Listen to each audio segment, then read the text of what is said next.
La burrata est une pâtisserie traditionnelle grecque composée de feuilles de pâte phyllo croustillantes, cachant une onctueuse crème à la semoule et parfumée à la vanille. Peu après sa sortie du four, la burrata est saupoudrée de sucre glace et de cannelle pour une touche de douceur supplémentaire. J'ai réussi à vous donner faim? Alors c'est parti pour la recette! Yassas, ici Angélique et je vous souhaite la bienvenue sur Cuisine à la grecque, la chaîne qui vous apprendra à cuisiner grec étape par étape. Aujourd'hui, on part sur une spécialité gourmande très populaire en Grèce, la burrata. On retrouve la burrata dans la plupart des pâtisseries ou des cafés en Grèce, mais une des versions les plus populaires se trouve dans la ville de Thessalonique en Grèce. D'ailleurs, si vous y allez, je vous recommande fortement d'y goûter. En Grèce, on la déguste surtout au petit déjeuner avec un bon café, mais finalement c'est tellement bon que vous pouvez vraiment la déguster et vous faire plaisir à n'importe quel moment de la journée. Elle est encore meilleure lorsqu'elle est consommée fraîche peu après la sortie du four. Laissez-lui juste le temps de tiédir et croquez ensuite dedans, le phyllo sera encore bien croustillant et la crème encore bien fondante. Ceci étant dit, passons sans plus tarder à la liste des ingrédients ou pâmé comme on dit en grec. Pour faire la crème de la burrata, nous aurons besoin de 500 ml de lait entier, de 50 g de semoule fine, de 80 g de sucre en poudre, de 2 jaunes d'œufs, d'une cuillère à café d'extrait de vanille, de 30 g de beurre à température ambiante et d'une pincée de sel. Pour le phyllo de la burrata, nous aurons besoin de 5 feuilles de pâte phyllo, de 120 g de beurre, de cannelle et de sucre glace. Là, je vais mettre environ une cuillère à soupe de chaque, mais libre à vous d'en mettre plus ou d'en mettre moins selon vos goûts et vos préférences. Et on démarre tout de suite avec la première étape qui va consister à préparer la crème. Je commence par verser mon lait dans la casserole sur feu moyen. Je rajoute ensuite le sucre. On mélange pour que le sucre soit bien incorporé au lait et on va attendre que le lait commence à frémir. Pensez bien à prendre du lait entier pour avoir une crème ensuite bien crémeuse. Alors là, on voit qu'il y a des petites bulles qui commencent à apparaître. Ça veut dire que notre lait est bien chaud et on va pouvoir passer à la suite. Je rajoute donc la pincée de sel et la semoule. Et hop. Et maintenant, on va devoir bien mélanger énergiquement, sans s'arrêter, avec le fouet. Si on s'arrête de mélanger, ça risque de coller à la casserole. On va mélanger jusqu'à ce que la crème commence à s'épaissir. Vous voyez, pour l'instant, on est encore sur quelque chose d'assez liquide et nous, ce qu'on veut, c'est une consistance plus crémeuse. N'hésitez pas à baisser votre feu si vous voyez que le lait commence à monter. Là, il faut être sur un feu plutôt moyen doux. Saviez-vous qu'il existe également des versions salées de burrata?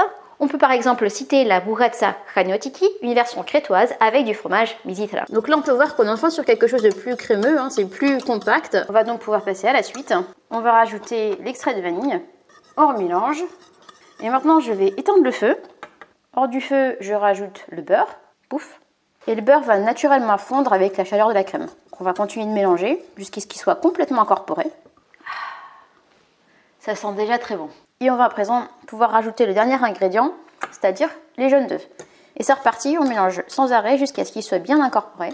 Les jaunes d'œufs, on les rajoute toujours à la fin et hors du feu, parce que si vous les mettez et que votre pâte est trop chaude, ils vont cuire et vous allez avoir une omelette. Si jamais vous avez peur que votre crème soit trop chaude au moment de rajouter les œufs, il y a une petite technique que vous pouvez utiliser, une technique de grand-mère. Vous plongez simplement votre doigt dans la casserole.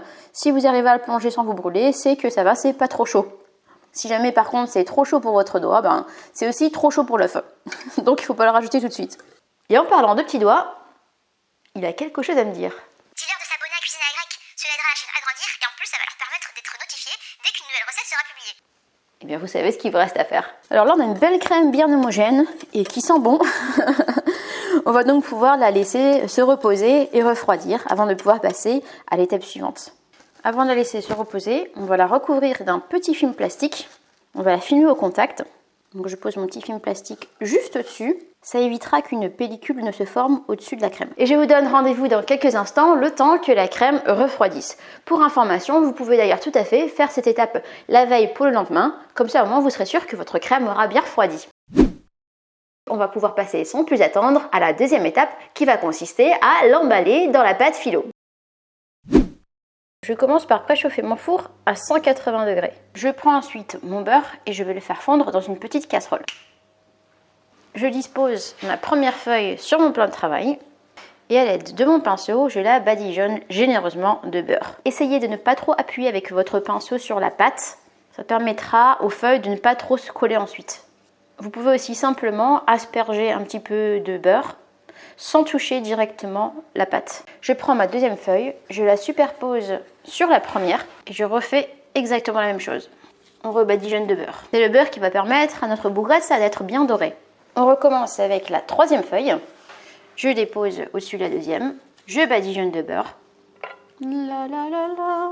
Le beurre c'est la vie. Le beurre c'est que du bonheur. Et maintenant on va pouvoir passer à la quatrième feuille. Mais là on va faire quelque chose d'un petit peu différent.